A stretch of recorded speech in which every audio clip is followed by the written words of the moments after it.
She's hot, 400 degrees, G, check the temperature, respect is what we need, ease up, freeze up, you get left where you bleed, G's up, we got next to these streets, damn, I'm really out here waiting on a clip emoji, long nose, so I caught a 50. What's up, guys? Welcome back to Faded Truth. Today I have another beautiful cast member from the upcoming movie Bully the Dead Don't Die, dropping this month. And today I have Miss Destiny Brianne on the show. How you feeling today? I'm feeling good. I'm feeling good. You play Maria in Bully. Yes. Is she a foster child? Yes, so she's a foster child who has an alcoholic foster father and a neglectful foster mother. And she's basically just trying to save her little sister from the situation, the toxic situation that they're in. She's still young herself, trying to figure everything out herself.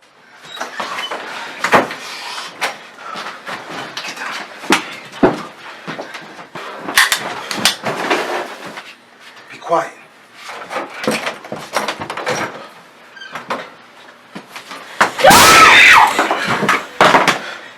Take $200. Yeah. Can we at least pack first? No, fuck packing. What you gotta do, just take that, go to 955 Walton Avenue. You got the address? She's gonna give you a bag of money. Take that and just go. Okay. Go to Cali. When the mob people basically catch up to the cop, and I happened to be in the apartment at the time because Alex, who plays an undercover cop, so they were going after him basically, but they ended up doing a hit on my house instead of on a hit on his house. So me and my little sister were hiding in the room, and Alex was basically trying to face his enemy, which were the mob people. Yeah, so this was the ending when they caught up to him, and they were trying to go after him, kill him, and we ended up being in the house, so that's why you saw us hiding and screaming. Is that the first scene? No, so that's actually my last scene. My first scene, I was with Fib, who basically plays my boyfriend in the movie. I'm entering this little party gathering that's in his basement, and my friend is actually, she knows his friend. So basically, you know, we were trying to put her on to that guy, but she had already known him from this past history. And so me and my little boyfriend were chilling on the couch, and the guy who's in the back with my friend, they're actually in the bathroom. His girlfriend comes in. So she comes in and she's asking where he's at, and we look at her and we're like, yo, he's in the back right now with some chicks. So she walks over and opens the door, and he's actually, that my friend was giving her boyfriend head. Oh, shit. So, yeah, that stirred up the pot a little bit. But,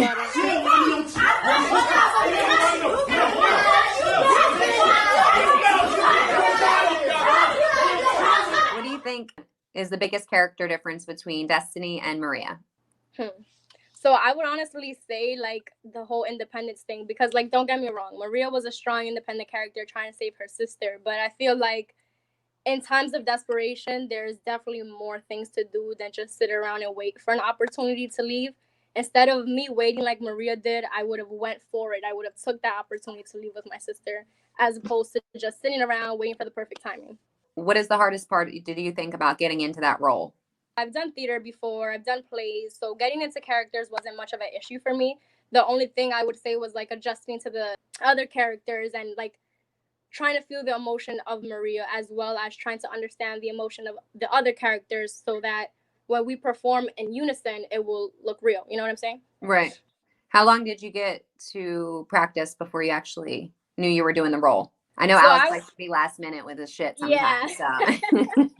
So I was already aware of me playing the role of Maria, but I actually didn't get the script, honestly, not long before I was going to perform it. I didn't rehearse that much. I didn't rehearse. And the scene that we did, the fire escape, the scene where you saw us screaming, most of that was the last minute thing for me, just like role playing it and going along with the flow. So what's your favorite scene that you've seen so far? Ooh. Honestly, I would say my first scene that I did, because of, like, just the suspense, the drama, the tension between my friend and so when your friend's giving some other guy head and the girlfriend walks in, that was your favorite scene? Okay. So do you have a favorite character? Maria. It's like myself, duh. Myself, yeah. We have, like, this restriction, so, like, we don't know the full movie. Like, me, to this day, I still don't know the full outline, the full, you know, story behind the movie. We're only knowing the parts that we're in, plus a little more. So it's all going to be a surprise for most of us. Yeah, I'm excited. What was your first acting role that you've ever did? I've done theater throughout my whole high school years. The first major role that I've ever had was Juliet in Romeo and Juliet. Oh, shit. Yes. Learning Shakespeare was not fun. You're 18? Yes. Wow. Like, I wish I could go back to my 18-year-old self and be like, hey, bitch, this is all the things you're going to experience. You can be rich by the time you're 30, okay? Let me tell you I this. hope so. That is the goal. You also are a published author? Yes. All right. So your book, it's called Rebirth. How did this come about? So Rebirth is actually a series of poems that I wrote during a time of like coping behind a whole lot of different things. So my sophomore year, which was 2018, I actually just graduated. I am a class of 2020. Thank you, Corona. No graduation and no prom. Hey, you got a diploma. Fuck it. Yeah, at least I got my diploma. Know? So my sophomore year, which was 2018, I went through one of the most traumatic things that's ever happened to me. October 13th in 2018, I was actually sexually assaulted by 2 different guys. So during that moment, I was experiencing a lot of anger, a lot of sadness. Depression was at its peak for me, along with the other things that I've been through throughout the course of my life, which has been like neglect from my father. Self-esteem has always been an issue, self-harm. So all of the poems that are written within my book are coping mechanisms to those issues that I faced in my life, and basically just me expressing myself. So that's what inspired me to do it. It actually took a little longer to release than it was supposed to behind the assault. But after that, it was a relief, hence the name Rebirth. It was just to let go of everything that happened to me, get it off my chest, get it off my system in a poetic way, and leave the past where it's meant to be. Were you writing these poems since you were little? No, so I actually started writing these poems December of my freshman year, so like 2017. I had a journal, and any time that I was going through something, I wrote a poem. And so eventually I ended up with a whole journal full of poems and threw it all into one book, started to edit it, and it went on from there. Wow. It's crazy because you said you did all the other things that would happen with something when that happens, which is depression, self-harm, all that stuff. But then you still turn it into writing about it. So were you doing both at the same time? Like, were you depressed and writing poems at the same time? Yeah. So the self-harm actually stopped my sophomore year. And that's when, once I finished, that's when I started writing about the self-harm. But in terms of like the whole depression and everything, I wrote it right there and then.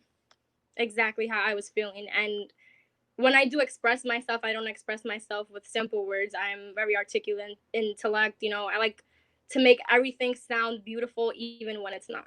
That's like your therapy. Yeah, it's like my outlet. That the whole book was basically like my outlet throughout everything. So how do you feel like you get through mentally on a day-to-day basis now? Like, what would be your best advice for somebody who's experienced those things and dealt with those feelings? Yeah. So my advice would definitely be to find that outlet, find that happiness, find that habit that's going to make something beautiful come out of it. Because in all actuality, if you're taking the time to engage in negative energy and negative behavior, that's only what you're going to attract. And you're never going to grow. You're never going to be better than what you were before if you focus on the negative. So I definitely think that my advice would be find a positive outlet, whether it's music, painting, drawing, whatever the case is, to just release those emotions so they're not built up inside of you and consume you. Wow, you're a fucking smart ass kid, let me tell you. Sorry for calling you a kid, but no, for real.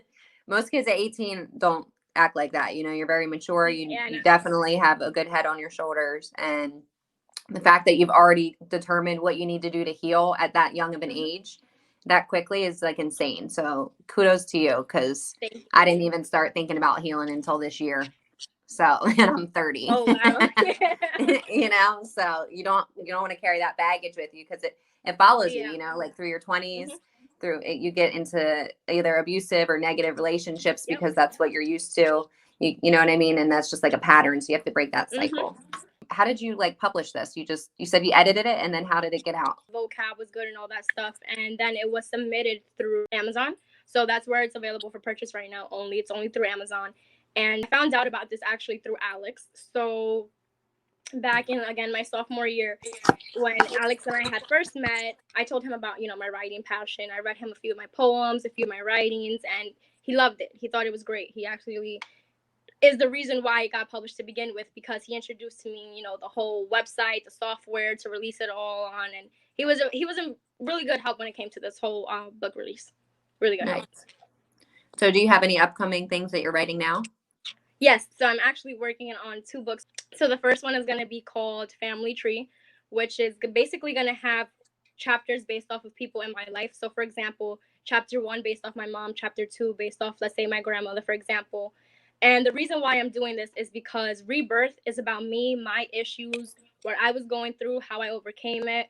So now Family Tree, each chapter is going to be based off my mom's struggles, how she overcame it. So it's going to be in the form of a short story, not the poetry like my first book was, but it is going to be in third person, and I'm actually looking forward to that one the most. After that one, I want to do a book that's going to be another chapter book. Each chapter is going to be based off of something different, like depression and anxiety, because I want to write to help people as well heal from what they're going through. So that's going to be after I finish my family book. I never believed in like anxiety and things like that when I was younger, because, you know, we were taught in the family, like, you suck it up and you just get through it and you don't have feelings about it.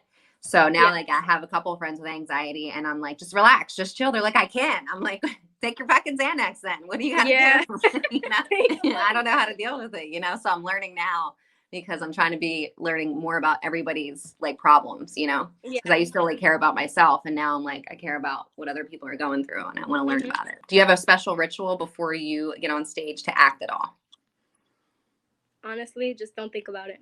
Just be the person that you're meant to be in the movie, play your role, get into it, because if you start to overthink it, that's when the anxiety comes. That's when it's like, what if I mess up? And then you do mess up because now you're thinking like, you know, all these crazy thoughts and stuff. So for me, once the camera's rolling, you're Maria, you're not Destiny, you're not thinking about Destiny, you're thinking about Maria, you're thinking about your sister, and etc. Who's your favorite actors? Oh man, Adam Sandler. For comedy, I would say him. If not, Denzel Washington is freaking great too. I love Denzel Washington. And I forgot the name of the guy who plays the main role in Taken. Liam Neeson. He's really good. Yeah, he's good. So you said a quote, distinct obstacles allow you to have different views and emotions and things like that. Yeah. So I really like that, because it's more like you build your character through experience, you know? So I always say like maturity comes with experience. It doesn't come with age. Because if you never experience shit, you could be 40 years old and still not know nothing. So I like how you have that viewpoint. Like I said, you're really mature for your age. Kudos to you. Thank you for sharing your story. Keep on shining. Do you have any life advice? Keep going. That's really it, honestly. Keep going, because it's really hard to see the beauty of life when you're going through a lot of different things. And I honestly, that's something that I regret the most, is letting whatever happened to me consume me to the point where it turned into anger, because then you start to see the world as such an ugly place. Like, you know, I've had suicidal thoughts before. I didn't want to be alive at a point, and I regret allowing myself to get so consumed by everything that happened around me for that specific reason. Just because honestly, like, life is honestly beautiful. You have to take it, you have to go with it, you have to grow, blossom, flourish, do whatever you have to do, but just keep going, because it will get better. It will get better. Do you have a good support system? Myself, honestly, because my father was never around, which is also in the book. Like, everything that I have went through is in the author's note prior to the book. Currently, though, do you have friends? Do you have like friends that are a good support system in your life right now? Oh yeah. Okay, good. We're gonna see you in the upcoming film, Bully the Dead Don't Die, as Maria. Purchase her book. And purchase my book, Rebirth by Destiny Brianne, on Amazon, guys. All right, Destiny, it's been real. Yes. Until next time. Peace out, guys. Thank you. That's the sound of the police. Yeah. That's the sound of the beat. SDMG. That's the sound of the police. Street life. That's Look. the sound of the beat. With these little rap niggas, I just play with them. Something like fishing on the track, I keep beating them. Caught up on the hook, now filleting them.